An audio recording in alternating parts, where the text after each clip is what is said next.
আমরা নবম এবং দশম শ্রেণী বইয়ের পঞ্চদশ অধ্যায় থেকে অনুশীলনী 15 এর 291 পৃষ্ঠার 1 নম্বর অঙ্ক সমাধান করব। প্রাক নির্বাচনী পরীক্ষায় আমাদের এই অঙ্ক সুনিশ্চিত কমন থাকবে, তাই আমরা এই ক্লাসটা ভালোভাবে খেয়াল করি। ত্রিভুজের 3টি বাহুর দৈর্ঘ্য দেওয়া আছে, নিচের কোন ক্ষেত্রে সমকোণী ত্রিভুজ অঙ্কন সম্ভব নয়।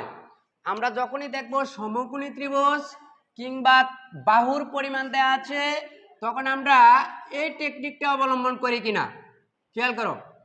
টেকনিক 1 সেটা কি ছিল? 3 আছে কিনা, 4 আছে কিনা, 5 আছে কিনা। আরেকটা কি ছিল? 5 আছে কিনা, 12 আছে কিনা, 13 আছে কিনা। আরেকটা টেকনিক আমরা শিখছিলাম 7 আছে কিনা, 24 আছে কিনা, 25 আছে কি না। যদি বলে সম্ভব, তাহলে এই 3টা থাকলেই সম্ভব। আর যদি বলে সম্ভব নয়, তাহলে এই 3টা থাকলে সম্ভব নয়। আমরা এখানে দেখি 1 নম্বরে বলছে, কি বলছে? সম্ভব নয়। তখন আমরা সরাসরি দেখব 3, 4, 5 এখানে সেম টু সেম আছে। আবার তাহলে এটা কারেক্ট। আবার 5, 12, 13 এটাও ঠিক আছে, একটা সরাসরি আছে। এখন হয়তো আমাদের খ নাম্বার, নয়তো কোনটা? গ নাম্বার। তখন আমরা এই যে খ নাম্বারেরটা চিন্তা করব যে এখানের মধ্যে কোনটার সাথে মিলে? 3-এর সাথে মিলে। কারণ এখানে কত দ্বারা গুণ করা হয়েছে? এটাকে 2 দ্বারা গুণ করা হয়েছে। কত দ্বারা? দেখো 3 কে 2 দ্বারা গুণ করলে কত হয়? 6 হয়। আবার 4 কে 2 দ্বারা গুণ করলে কত হয়? আবার 5 কে 2 দ্বারা গুণ করলে কত হয়? 10। তাহলে ক, খ এবং ঘ ঠিক আছে। আর এটা কি নয়? ঠিক নয়। তাহলে কোনটা কারেক্ট? এই যে ঠিক নয় যেটা, এটা হবে আনসার। বুঝছো? আবার এখানে কি বলছে? সম্ভব। এখন কি বলছে? সম্ভব।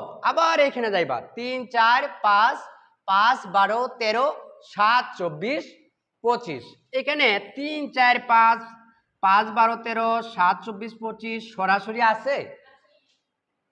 সরাসরি নাই। না থাকলে আমরা কি বলছিলাম? ছোট সংখ্যাগুলো কি করতে হবে?